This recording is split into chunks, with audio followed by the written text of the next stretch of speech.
Shrimad Bhagavad Gita chapter 15 में श्लोक 1 से श्लोक 20 है। आज हम इन्हें समझते हैं। श्लोक 1। ऊपर की और जड़ वाला, नीचे की और शाखाओं वाला अविनाशी पीपल कहा गया है, जिसके पत्ते छंद यानी वेद हैं। जो इसे जानता है वह वेदवत्ता है। तात्पर्य: यहाँ भगवान श्री कृष्ण परमात्मा और सृष्टि को अश्वत्थ अर्थात पीपल के वृक्ष का उदाहरण देकर समझा रहे हैं। यह सृष्टि प्रवाह रूप से नित्य है। सृष्टि रचना, स्थिति तथा प्रलय अनादि काल से होता चला आ रहा है। इस सृष्टि का मूल इसका रचयिता तथा इसका धारण पोषण करने वाला परमात्मा ऊर्ध्व चेतन प्रदेश में है। साधारण वृक्ष की जड़ नीचे पृथ्वी में और शाखाएं तथा पत्तियां ऊपर की ओर रहती हैं। यह सृष्टि रूप वृक्ष विचित्र है। इसका मूल परमात्मा ऊपर है और शाखा रूप दृश्य जगत नीचे स्थित है। वह परमात्मा शब्द स्वरूप है।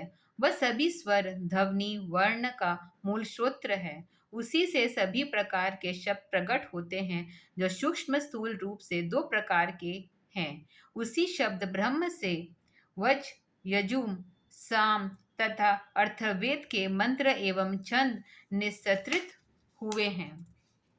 श्लोक 2। नीचे और ऊपर उनकी शाखाएं फैली हुई हैं, जो गुणों से पृष्ठ पाई गई हैं। विषय जिनके अंकुर हैं, जिनके मानव लोक में कर्मों के बंधन वाली उसकी जड़ें फैली हुई हैं। तात्पर्य: इस संसार रूप वृक्ष का और सब कुछ वर्णन किया गया है। इसमें सत्व, रज, तम इन तीनों गुणों के युक्त कर्म रूप अंतर के हैं और मनुष्य की बंधन ग्रस्त करने वाला कर्म जाल इसकी जड़ और रूप में फैला हुआ है। वृक्ष का उदाहरण देकर सृष्टि के विकास तथा कर्म रूप बंधन को यहाँ दिखलाया गया है। श्लोक 3। इस जगत में इस संसार रूप वृक्ष का न तो वैसा रूप ही पाया जाता है, न अंत, न आदि और न सदृश स्थिति ही। इस दृढ़ मूल वाले अवतथ्य वृक्ष को दृढ़ असंख्य स्वरूप शास्त्र से काटकर। श्लोक 4। तत्पश्चात उस पद को अच्छी तरह खोजना चाहिए, जहाँ पहुंचकर पुण्य वापस नहीं लौटा जाता, और उस आदि पुरुष की ही शरण में लेता हूँ, जिससे यह संसृष्ट प्रभा विस्तृत हुआ है। तात्पर्य: संस्कार वृक्ष जो जीव मात्र को बंधन ग्रस्त किए हुए हैं, अनादि तथा अनंत है। यह प्रवाह रूप से आदि अंतरहित है। स्थूल जगत तो प्रगट दिखाई पड़ता है, परंतु इसका कारण सूक्ष्म परमाणु एवं तत्रियमृत सूक्ष्म माइक बंधन दिखाई नहीं पड़ते।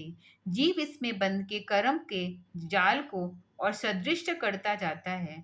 भगवान श्री कृष्ण यहाँ कह रहे हैं कि संसार रूप वृक्ष को दृढ़ असंगवत के शास्त्र से काटा जा सकता है, अर्थात संसार के कर्मों को असंग होने करने से वे कर्म बंधन के कारण नहीं होते। श्लोक 5।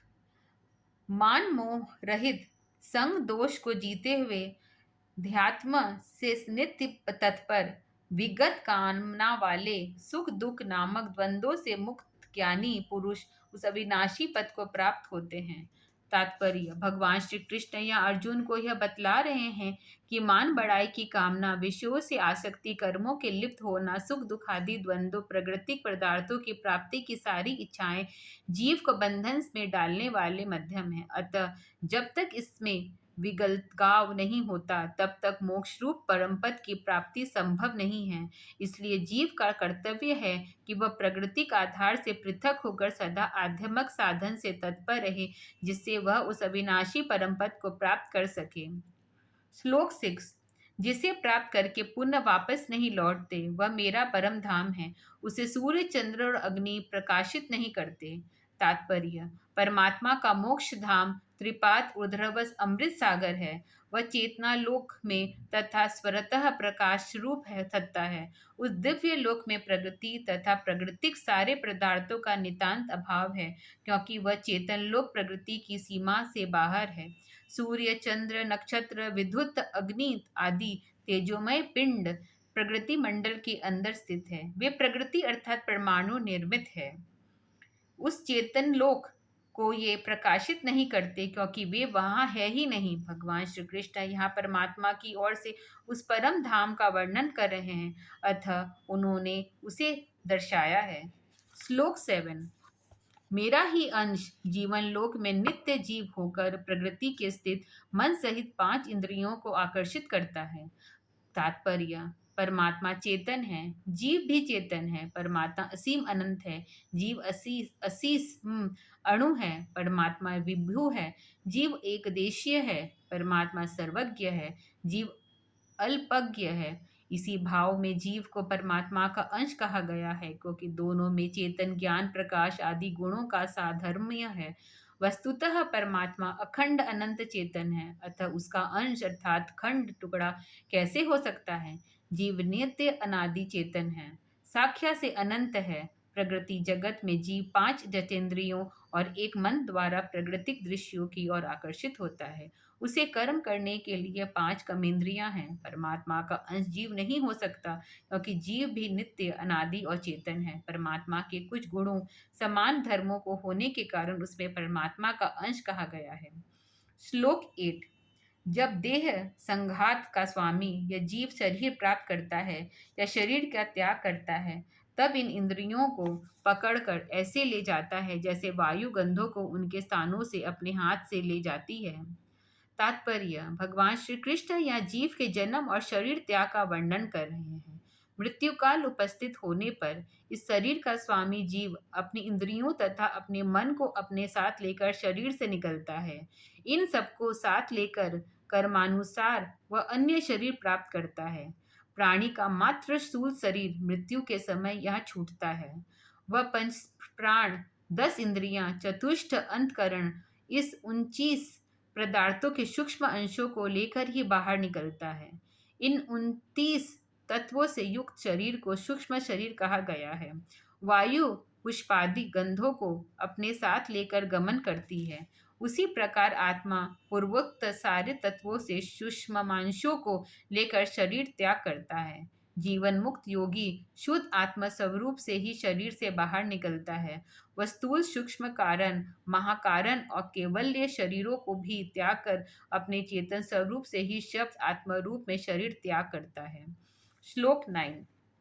कर्ण, नेत्र, त्वचा, जिह्वा, नासिका और मन का आश्रय लेकर जीव विषयों का उपभोग करता है। तात्पर्य: आत्मा चेतन है, उसे प्राकृतिक विषयों के उपभोग के लिए प्राकृतिक माध्यम की आवश्यकता होती है। इंद्रियां प्राकृतिक तत्वों से निर्मित आत्मा के लिए सांसारिक ज्ञान एवं कर्म के कारण है। मन मध्य परिणाम वाला एक अंतकरण है। यह न जड़ है और न चेतन, बल्कि दोनों के संयुक्त रूप के गुण इसमें है। 10 इंद्रियां शरीर के बाह्य भाग में स्थित है। इनको बाह्य कहा जाता है। मन, बुद्धि, चित्त और अहंकार ये चतुष्ट अंतकरण है और शरीर के अंतर प्रदेश में स्थित होने के कारण इनको अंतकरण कहा गया है। करण उसे कहते हैं जिसके द्वारा कर्ता क्रिया करता है। ये चतुर्दश करण आत्मा को संसार में कर्मों को करने के लिए करण अर्थात माध्यम है, यंत्र है। इसके बिना संसार में कोई कार्य हम नहीं कर सकते। श्लोक 10। शरीर त्याग करते हुए अथवा शारीरिक भोगों को भोगते हुए त्रयगुण सक्त जीव को अज्ञानी लोग नहीं देखते, ज्ञान नेत्र वाले व्यक्ति उसे देखते हैं। तात्पर्य: आत्मा सूक्ष्म चेतन है। शरीर से बहिर्गत होते समय मृत्यु काल में यह आंखों से दिखाई नहीं पड़ता।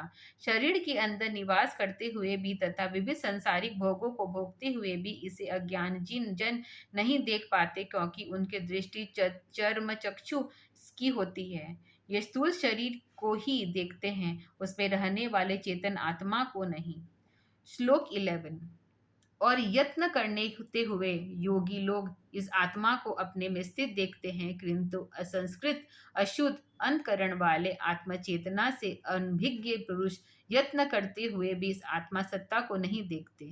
तात्पर्य: शरीर का स्वामी आत्मा सूक्ष्म और चेतन सत्ता है।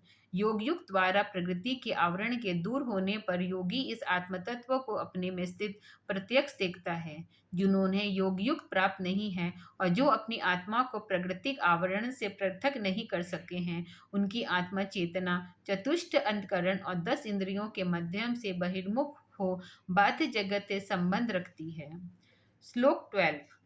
जो प्रकाश सूर्य में स्थित होकर संपूर्ण जगत को प्रकाशित करता है, जो प्रकाश चंद्रमा और अग्नि में स्थित है, वह प्रकाश तू मेरा समझ। तात्पर्य।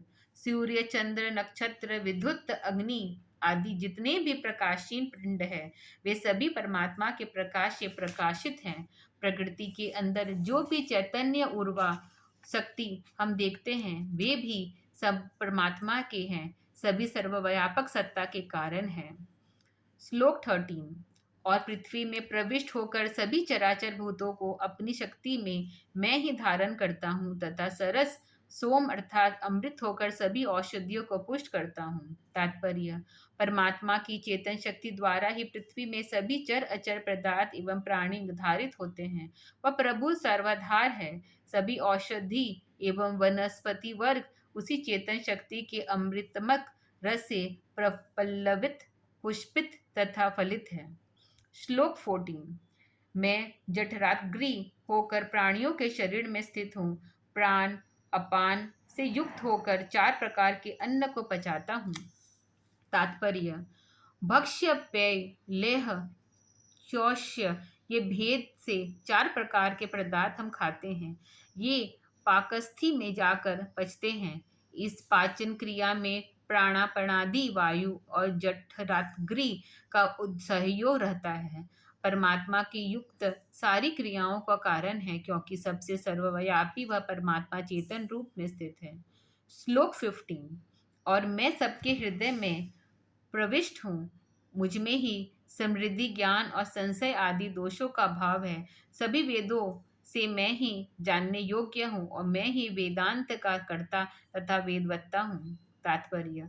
परमात्मा ही सबकी आत्मा में अंतरात्मा रूप में स्थित है। उनके चेतन रूप से ही सारे जग चेतन और अचेतन पदार्थ व्यक्त है। जो कुछ भी क्रियाशीलता जगत में दिखाई पड़ती है, उसका कारण परमात्मा ही है। वही सर्वोपरि श्रेष्ठ है। उस एक के जान लेने पर सब कुछ ज्ञात हो जाता है। श्लोक 16। और इस श्लोक में क्षण तथा अक्षर ये 2 पुरुष हैं। सभी प्राकृतिक भूत क्षण अर्थात नाशवान है और अक्षर को कूटस्थ अर्थात अविनाशी कहा गया है। तात्पर्य। क्षण का अर्थ परिवर्तनशील अथवा विनाशशील है। अक्षर अविनाशी, अपरिवर्तनशील एवं तत्व है। इसे ही कुटस्थ कहते हैं, क्योंकि इसके रूप में परिवर्तन नहीं होता। इन दोनों तत्वों का प्रत्यक्ष दर्शन अनुभव योग विज्ञान के क्रियात्मक अभ्यास में किया जाता है। इसके लिए जिज्ञासुओं को सद्गुरु शरण और सानिध्य की अनिवार्यता अपेक्षित है। गीता के श्लोक में इस क्षण तथा अक्षर का संचेत मात्र किया गया है। श्लोक 17। परंतु उत्तम पुरुष कुछ और ही है, जो परमात्मा कहलाता है और जो अविनाशी स्वामी तीनों लोकों में व्याप्त होकर उन्हें धारण पोषण करता है। तात्पर्य। क्षण तथा अक्षर से भिन्न इसमें श्रेष्ठ पुरुष कोई अन्य ही है। उसे ही परमात्मा, ईश्वर, परम अक्षर, निशब्द, खुदा, गॉड आदि नामों से विभिन्न भाषाओं में संबोधित किया जाता है।